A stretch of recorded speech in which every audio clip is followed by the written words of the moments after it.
ఇస్తావు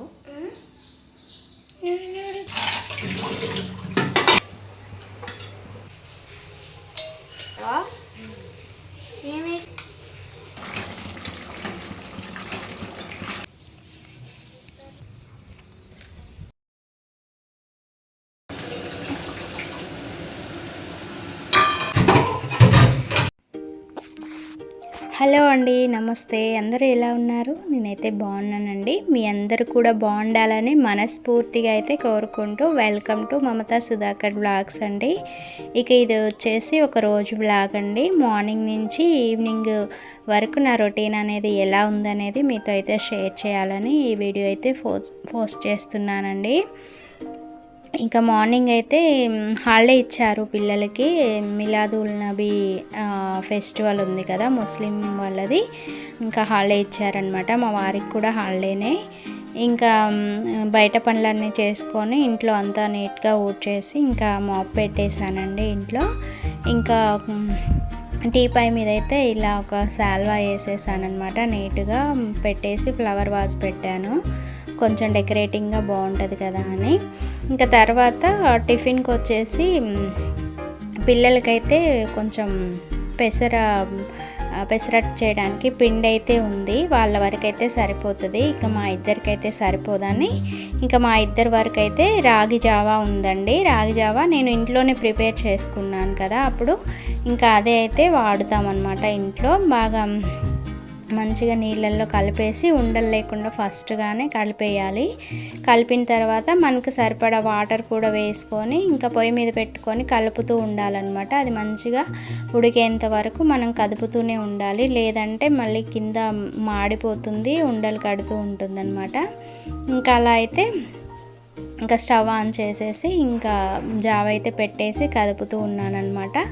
ఇంతలో ఇంకా దోశలు కూడా అయిపోయాయి. దోశల్లోకి కూడా ఇంక ఇద్దరికే కదా చట్నీ ఏం చేస్తామని ఇంకా మా పాపకి మామిడికాయ చట్నీ అంటేనే ఇష్టం దోశల్లోకి. ఇంకా వాళ్ళకైతే చట్నీ వేసి ఇచ్చేసాను. ఇంతలో మా జావా కూడా రెడీ అయిపోయింది, ఇంకా తాగేసామన్నమాట. తాగేసి నేనైతే ఇంకా ఫ్రెష్ అయ్యి వచ్చాను. ఈరోజు హాలిడే కదా, మటన్ తీసుకొచ్చారు మా వారు. ఇంకా దానిలోకి అయితే పసుపు, కొద్దిగా అల్లం వెల్లుల్లి పేస్ట్, కారం వేసి మంచిగా మ్యారినేట్ చేసి పెడుతున్నాను అనమాట. ఒక హాఫ్ అన్ అవర్ వరకు అలా ఉంటే మనకు మంచిగా కారము, అల్లం మసాలాలు అయితే మంచిగా పడతాయి అన్నమాట కూరకి. సో నేను అలా కలిపి ఒక హాఫ్ అన్ అవర్ అలా ఉంచాను.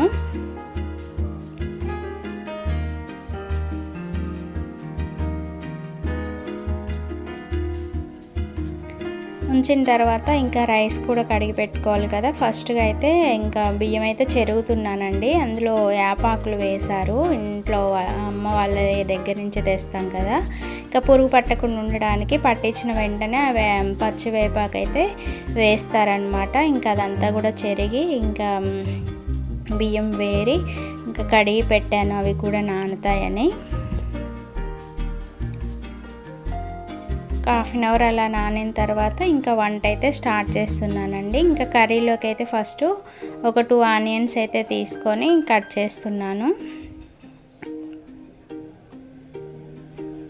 కట్ చేసి ఇంకా వంట అయితే స్టార్ట్ చేశానండి. ఒక పక్క అయితే రైస్ పెట్టాను, ఇంకో పక్క అయితే కర్రీ కోసం అయితే కళాయి పెట్టాను అనమాట. కళాయి పెట్టి ఇంకా తాలింపు వేసేసి ఇంకా కర్రీ కూడా, మటన్ కర్రీ కూడా అందులో వేసేసి మొత్తం అంతా కలిపానండి.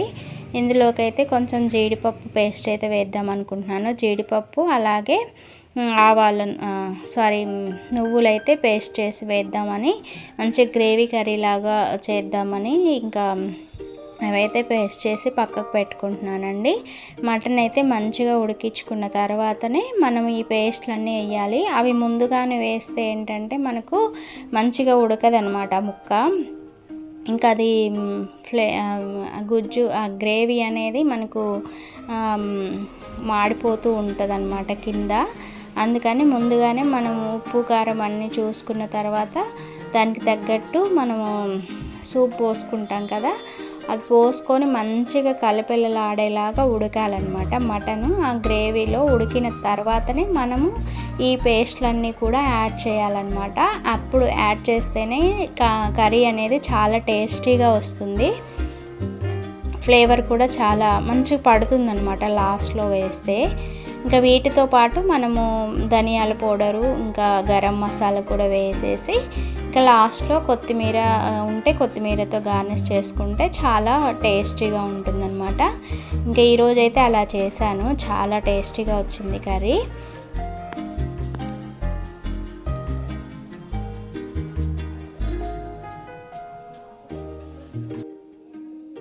అవన్నీ వేసి ఇంకా గరం మసాలా ధనియా పౌడర్ కూడా వేసుకున్న తర్వాత కొద్దిగా వాటర్ కూడా వేసి మొత్తం అంతా కలిపేసాను అన్నమాట.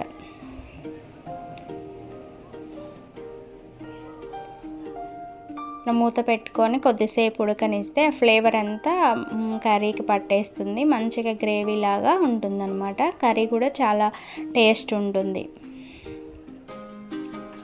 తర్వాత ఆఫ్టర్నూన్ తినేసి ఇంకా కాసేపు రెస్ట్ తీసుకున్నామండి. ఇంకా ఈరోజైతే బట్టలన్నీ వేసాను అనమాట, పక్క బట్టలు కూడా వేసాను, బెడ్షీట్లు అవన్నీ కూడా ఒకసారి తీసేసాను అనమాట. ఇంక ఈ బట్టలన్నీ కూడా పైకి వచ్చి తీసుకొని వెళ్తున్నాను. ఇంకా అవన్నీ కూడా మడతపెట్టి కబోర్డ్స్లో పెట్టేయాలి.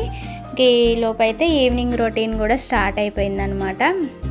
మార్నింగ్ తెచ్చిన మటన్లోనే కొద్దిగా మెత్తడి తీసానమాట, కొద్దిగా ఫ్రై పచ్చడిలాగా చేయమన్నారనమాట. అయితే దానికోసమని కొంచెం తీసి మెత్తడి తీసి పక్కకు పెట్టేసి ఫ్రిడ్జ్లో పెట్టేశాను.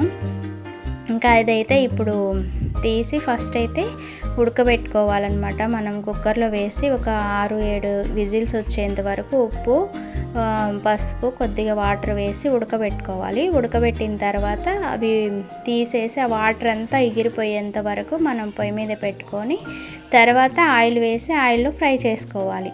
ఫ్రై చేసుకున్న తర్వాత అవి కొంచెం మంచిగా ఫ్రై అయిన తర్వాత అవి తీసేసి మనము అందులోకి ఏమేమి కావాలి ఇంగ్రీడియంట్స్ అనేది మళ్ళీ ఆ ఆయిల్లోనే వేసి చేసుకోవాలి. అందులోకైతే నేను అల్లం వెల్లుల్లి పేస్టు, ఎల్లిపాయలు, కరివేపాకు, కొద్దిగా పసుపు, ఇంకా కారము, ఉప్పు, పచ్చడి కావాల్సిన గరం మసాలా అయితే నేను రెడీ చేసి పెట్టుకున్నానండి ఇంతకుముందే. ఇంకా అదైతే వేసేసాను. దాంతోపాటు ధనియా పౌడర్ కూడా వేసి ఇంకా ముక్కలు కూడా వేసేసి కలిపేసుకుంటే మనకు మటన్ పికిల్ అయితే రెడీ అయిపోతుంది. తర్వాత ఇంకా అది దించేసి చల్లారిన తర్వాత మనకు కావాల్సినంత అంటే ఒక నిమ్మకాయ మందం మనం నిమ్మరసం పోసుకుంటే మనకు మటన్ పికిల్ అయితే ఎన్ని రోజులైనా ఉంటుందన్నమాట. అలా ఇంకా ఈవినింగ్ అయితే మటన్ పికిల్ రెడీ చేసి పెట్టాను అనమాట వాళ్ళ కోసం. అదే రోజు తినకుండా నెక్స్ట్ డే తింటే మనకు ఆ ఫ్లేవర్ అంతా మంచిగా పట్టి బాగుంటుంది.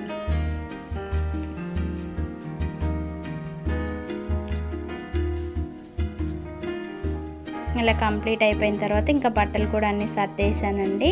ఇంకా అంతే అండి, వీడియో ఇక్కడితో అయిపోతుంది. ఇంతవరకు చూసినందుకు చాలా థ్యాంక్స్. నచ్చితే ఒక లైక్ కూడా చేయండి. అలాగే కొత్తవారు మన ఛానల్ని చూస్తున్నట్లయితే సబ్స్క్రైబ్ చేసి నన్ను ఫాలో చేస్తూ ఉండండి. ఓకేనా? థ్యాంక్ యూ ఫర్ వాచింగ్ అండి. బాయ్.